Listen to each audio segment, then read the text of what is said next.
So #1 film in each of the last 5 decades. Forget the math on that, but that's remarkable. I'm halfway there. Yeah. But nobody else has done that in the history of motion pictures. I don't know. It's either embalming fluid. I have no idea, but it's just one of those things. I got to thank the Expendables for it, but I know it's one of those good news, bad news. No. There's nothing bad about it. And you know what I heard is that Rocky the musical, they're turning it into a musical. Right. Now, who did the music for Rocky? Actually, well, you know, you had the original Rocky score, and then we have 2 professional, and I don't know if I should give it away now, but they're Tony-nominated writers, and Lynn, and I forget the other fellow's name. It's going to be right around the corner. It's just going to be right around the corner, and it's going to be an extraordinary thing. Believe it or not, it's Rocky. Well, at first it was very difficult to get off the ground here, and it went to Germany. And it was literally written in German, played in German for a German audience, kind of an American story. And I worked. I said, if it plays in Hamburg, it'll play anywhere, Dave. You know what I mean? You try it out in Hamburg. They try it out in Hamburg. But Sylvester Stallone was saying when they begin the previews here, and it's just around the corner from where we are, for the first 6 weeks of previews, every night, anybody who has attended this show will be admitted to one of the previews of Rocky absolutely free. Is that right? Yeah, that's what I heard. David has done one show too many. Well, that's a whole different bridge story. too far. Tell me this story. I think I've heard it before, and tell me that it's true. Okay. You had it when you were a kid. You had a dog. You were broke, and so you needed money. So you sold your dog. I sold my dog. Now, is that true? Yeah, I couldn't afford. We were fighting over the can that night. Say, okay, you want to have the top half, the bottom. I couldn't afford dog food. So this is when I was doing Rocky. And I was just come out to California. So I said, well, can't feed the dog. So I went to a 7-Eleven, said, dog for sale. And it went $75, $50, and finally like $40. And this fellow came in and he bought them. And who comes in and buys your dog? a short guy. A very short guy. A short guy. Yeah, a short guy. And it was a big dog, so he basically rode it home. Oh, No, I'm serious. But what kind of dog was it? It was a bull mastiff, which is literally furniture that barks. Yeah. It's a big... Barking furniture. Barking furniture. Now, how long had you had the dog? I had the dog for 5 years. I love the dog. It's one of those dogs, you know, when you don't have a lot of money, the dog becomes your girlfriend. Your dog, now, I mean, you go everywhere with it. It's not a pretty sight. Okay? You know, you start to practice with the dog and say, hey, I love you, and have this, and pretty soon, you know, the dog becomes everything to you. I mean, literally, that's your only buddy. So I give it to this fella, then we do the movie Rocky, and I want the dog back. And the fella goes, sure, it's about $3,000. I go, I said, $3,000? I've never seen $3,000 in my life. The dog had appreciated. And basically it was. So, like I said, he was a small little fellow that was feisty. And I said, how about a small part in the movie? So you put the guy in the movie. Put him in the movie. With the dog. With the dog. Yeah.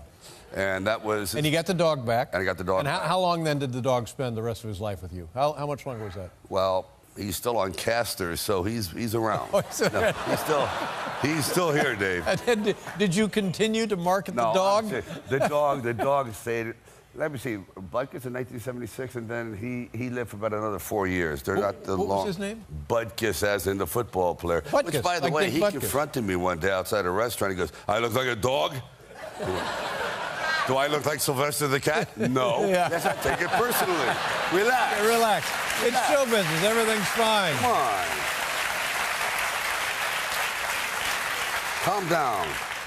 I was just talking before you came out here, and I didn't know this, and I still don't believe this is true, that there was a time in your career when you and Arnold Schwarzenegger did not like one another, and maybe even more than disliked. Is that true or not true? You mean violent hatred?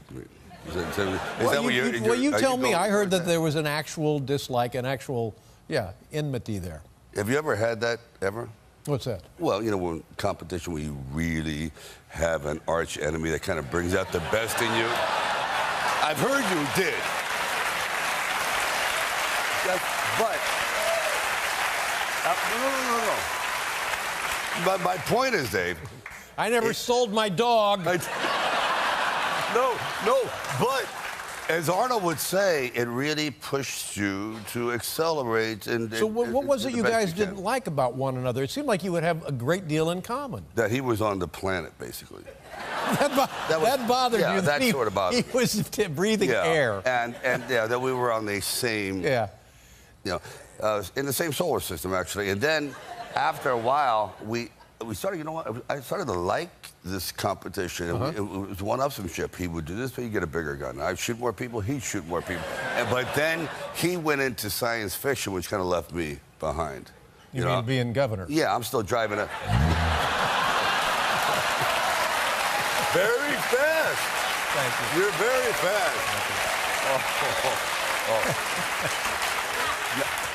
I think you did great. How dare you, my friend? Now I want to show a picture here. This told me this is right off your phone. Right off your phone. You know what I refuse to say anything. All right, let's see it. Here, let's show it. Put it up there. You tell me what we're looking at. Off my phone? Yeah, off your phone. There, look at that. Whoa. That's Raging Bull getting pummeled. Oh, my God. By Rocky. That's a film coming out called Grudge Match. Wow. With the great Robert De Niro. That's tremendous. Yeah. That's actually the first time that we really went at it. And he was... Now, did you hit him? Did you actually put leather on that man? Absolutely, as much as possible. Because you look like you could take a punch. You look like you could, it wouldn't bother you if somebody hit you. But I don't know about him, but he doesn't look like, he's no longer the Raging Bull. Well, he's got it in him. I mean, he's very, very feisty. Feisty is different than being in the ring fighting. What do you want me to say? Hey, use him as a heavy bag? Yeah, no. Did you hurt the man? No, he hurt me. No, he didn't hurt you. Now, was the thing, was it choreographed, or was it like in Rocky, you just said, okay, I'm going to hit you, you hit me about that? Well, sometimes you do choreograph because you have to do it 2 or 3 times. But then I would say, Robert, just unload on me. You know what I mean? Oh, really? Yeah, just do it. And I have an idea. And since at this age, when he starts throwing a punch, on Monday, by Wednesday, it's like, whoa. I see it. So it's not, and no, I'm only kidding. Robert, I'm kidding. Let's see, now that's an upcoming film. What's that going to be, the Grudge Match? That's Grudge Match at Christmas. And it's over a woman. You guys are fighting over a woman. We're fighting over Kim Basinger. Well, that makes sense. Wouldn't you? Yeah. Okay. Now, I want to show some pictures of your artwork. I've known you a long time. I didn't know you painted. Let's see some of these paintings. You tell us what we're looking at here. What is that? This is an abstract piece that I've just did. Of course, you have it upside down, but don't worry about it. It's okay. It's completely upside down. Oh, sorry. Sorry. We're having a show in Russia. In St. Petersburg. But is that right, St. Petersburg? In St. Petersburg, which, by the way, after seeing this, we're going to hang every painting upside down. I'm sorry, Letterman but show. It's not the Mona Lisa. We don't know that it's. Let's see another one. No, it's not the Mona. Oh, there it is. Oh, that's. See the difference? Yeah, now. Right away, you can see the rabbit. I see the bunny. And the liver. Yeah. And the stomach. Yeah. All right, let's see another one. Okay. Very nice. I like that. This is called aggravation, which is the way I'm feeling now. This is oil or acrylic? Both. This is what you call one of those annoying paintings. These are, what would be the artistic description of this? This would be called surrealism and impressionism, and then again, very contemporary. So you call it contemporary. Take another one. If I wanted to buy one of these, what is that? This is very, very thick, heavy coating of plaster it's more of a thing when you put down the texture on there. You're trying to create a feeling rather than an actual image. It has a topography. Yeah, this is not what you use as a license or a passport photo. It doesn't quite cut it. Now, pick one of those and tell me how much a person might pay for one of those. Say the first one. If I wanted to buy that, what would you give me? 200,000. 200,000. And that's right side up with the real bunny. Yeah, you get with a the real real rabbit. Well, you throw in your dog. Let's see. Escape plan. What are we going to see here? Yes. This is a guy who was a prison expert, knows how to bust out of prisons. He makes his own prisons. He made the perfect prison in the world. They called it the Tomb. And this is with Arnold and I in the film that's coming out.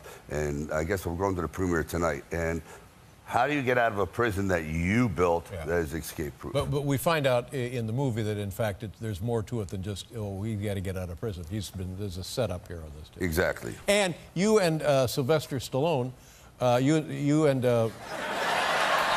Yeah, how? David. You and Arnold Schwarzenegger. Now we got. See, you guys played geniuses. Yeah, You're very sarcastic no, today. Yes, no, you are. I can't even get the name right. I can feel the love here. Just relax. Yes, we played geniuses. Okay, Everyone take a look. knows that. Here's Escape Plan. Watch this. There you go, ladies and gentlemen. It's Escape Plan. Look, it's Sylvester Stallone, all right? Good to see you again. Good luck, my friend. Thank you very much for being here. We'll be right back with Anna Barron, everybody.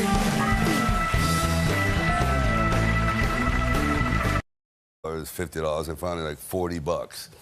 And this fellow came in and he bought them. And who comes in and buys your dog? a short guy, a very short guy. A short guy. Yeah, short guy. And it was a big dog, so he basically rode it home. Oh, No, I'm serious. But what kind of dog was it? It was a bull mastiff, which is literally furniture that barks. Yeah. It's a big barking furniture. Barking furniture. Now, how long had you had the dog? I had the dog for 5 years. I love the dog. It's one of those dogs, you know, when you don't have a lot of money, the dog becomes your girlfriend. Your dog, now, I mean, you go everywhere with it. It's not a pretty sight, okay?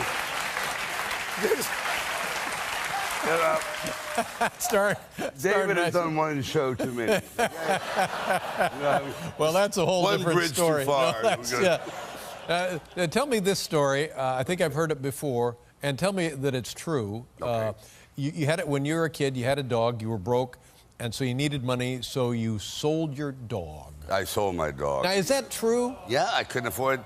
We were fighting over the can that night. Say, okay, you want to have the top half, the bottom. I couldn't afford dog food. So this is when I was doing Rocky. And I was just come out to California. So I said, well, can't feed the dog. So I went to a 7-Eleven, said, dog for sale, and it went $75. At first, it was very difficult to get off the ground here, and it went to Germany. And it was literally written in German, played in German before a German audience, kind of an American story. And I worked. I said, if it plays in Hamburg, it'll play anywhere, Dave. You know what I mean? You try it out in Hamburg. They try it out in Hamburg. But Sylvester Stallone was saying when they begin the previews here, and it's just around the corner from where we are, for the first 6 weeks of previews, every night, anybody who has attended this show will be admitted to one of the previews of Rocky absolutely free. Is that right? Yeah, that's what I heard.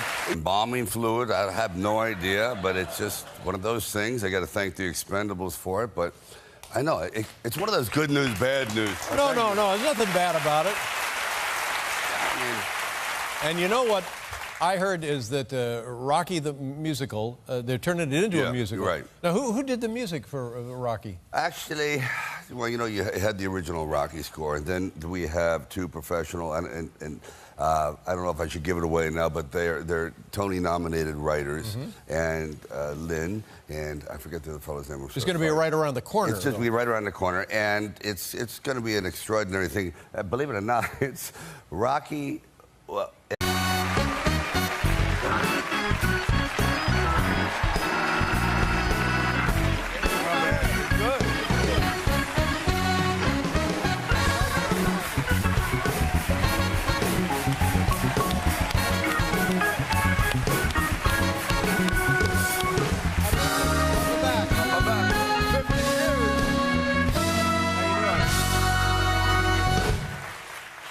So, #1 film in each of the last 5 decades. Forget the math on that, but that's remarkable. I'm halfway there. Yeah. But nobody else has done that in the history of motion pictures. I don't know. It's either